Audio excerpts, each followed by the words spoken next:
I come back the next day. I'm feeling better. Um, but one of the girls that went to beauty school with me also went to the same high school with me, and she was around school um, that day asking people for my number, asking if they knew my number or where I lived. And a mutual friend came to me and was telling me this, and I said, "Well, why does she need to know this?" And she was like, "I don't know. She was just asking me." It's like, "Well, you didn't tell her anything." She's like, "No, I didn't tell him." It's like, "Well, good, because she doesn't need that information."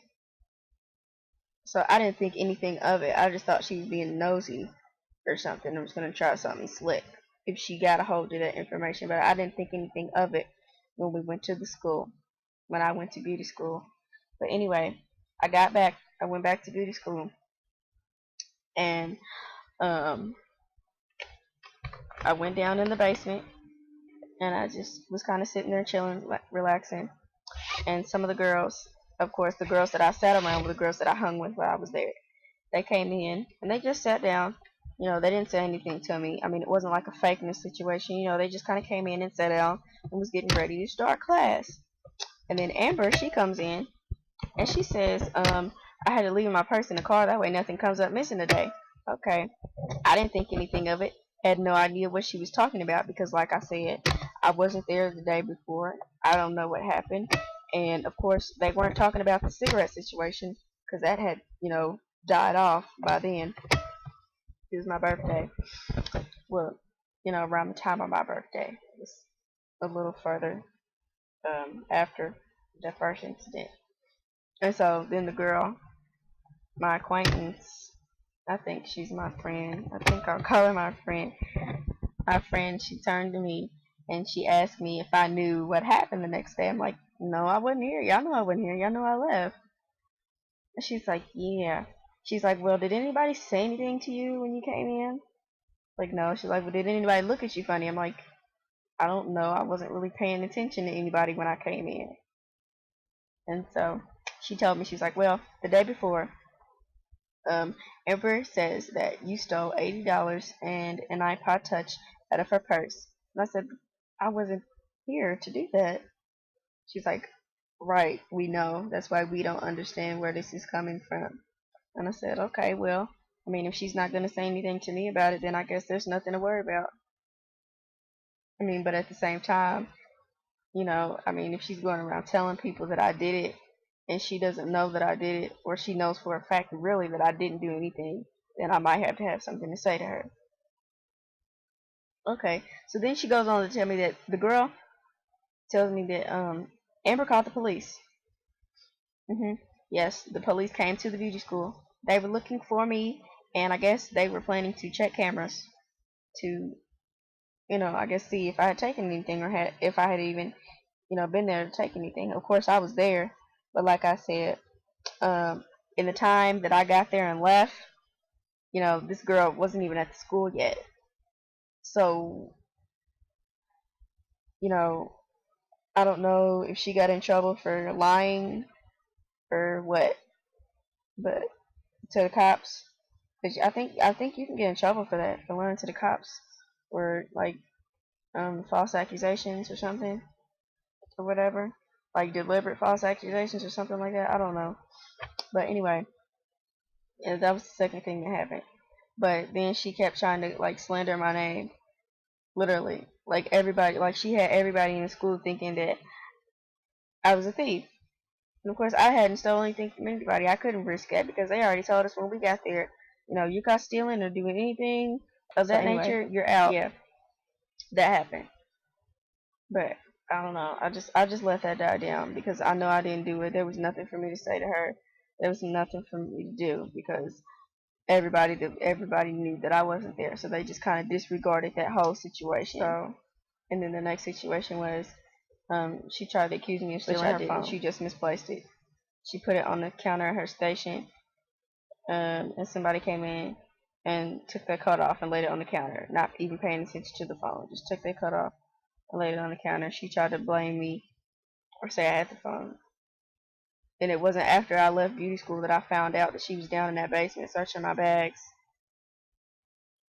for that phone.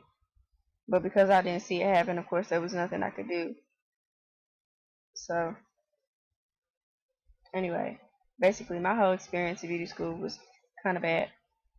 But the worst thing, the very worst thing that happened to me, and which was actually the real reason why I quit going, was because, let me see, the very last, it was Friday, December 11th, between 4:45 and 5 o'clock. I was leaving. We were all leaving to go home. I caught the bus home, city bus. I was actually going to catch the bus. I was crossing the parking lot, and I got hit by a car. Yeah, yeah, that's what I said. I got hit by a car. Now, it was kind of a bad situation. Well, actually, I mean, it was a bad situation. I got hit by a car, but it was kind of bad for my friends because, like, they didn't know anything happened to me. No, they weren't really paying attention. They were probably talking to each other, you know. So I don't really know. I don't know what happened. Like, to this day, I cannot tell you that I actually felt getting hit by a car. I cannot tell you that I felt the car hit me. Can't tell you that I remember even coming off the ground. But from the witnesses, they say that I went a couple feet. I know it was more than 7 feet um, in the air, and I came down on the concrete on my head first. And I came to. There was a crowd of people standing around me, and there was a man, and he was holding on to my head like this. And this is exactly how I looked, like it was stiff, like it. And here I am, I'm trying to turn around.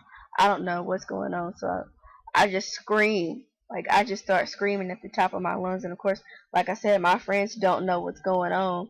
They ride past, they don't know it's me, they don't know anything. And yeah, my teacher didn't even come out to see me. Like, of course, when they found out inside that they had found out that somebody got hit by a car, but they didn't know that it was me. But when they found out it was me, my teacher didn't even come out to see that I was okay or anything. She didn't come out to see if I was okay. Actually, it was another instructor that came out. Wasn't even my instructor that came to see me. And yeah, I remember I was afraid. Well, I wasn't really afraid.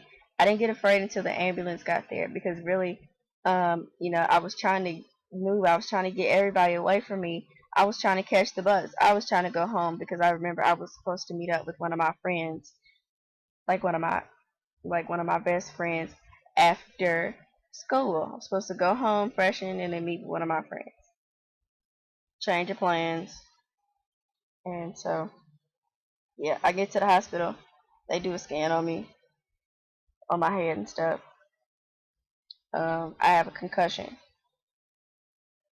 and of course, they had to take the IV out of me. It hurt really bad. A lot of my family came to see about me, which I knew they would. I mean, family. Why would I mean somebody as small as me getting hit by a car, and you wouldn't come to see if I was okay? And you know me personally. You're close to me, and you know how small I am. So if I get smacked by anything moving very quickly, that's a very serious situation. Not that it's not serious for anybody else, but somebody of my size, it just seems like, oh my God, like you should be there, you know.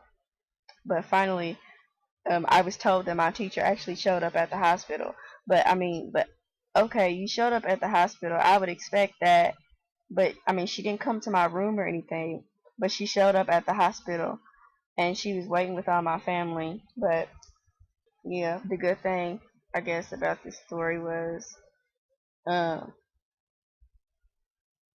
I quit. I got out of that hellhole. I got out. It took a car accident. I'm not really glad that that's what it took for me to get out, but I got out. And because of everything that was going on out there, everything that was happening to me, the way those girls were just tormenting me and just making it terrible for me to be there. The Stewart and Stewart, they own PJ's. PJ's Beauty College. Think of it. PJ's. PJ apostrophe S. You know what their names are? Philip and Jan Stewart. PJS. And they took my case. They're lawyers. Right, Stewart and Stewart. So they took my case. Now to this day, they are still working on the case. It's actually, I guess it's supposed to be being wrapped up. I actually talked to Philip about a month, maybe not a month, maybe 2 weeks ago, and or maybe it wasn't 2 weeks, but it was recently that I talked to him, and they're wrapping this up.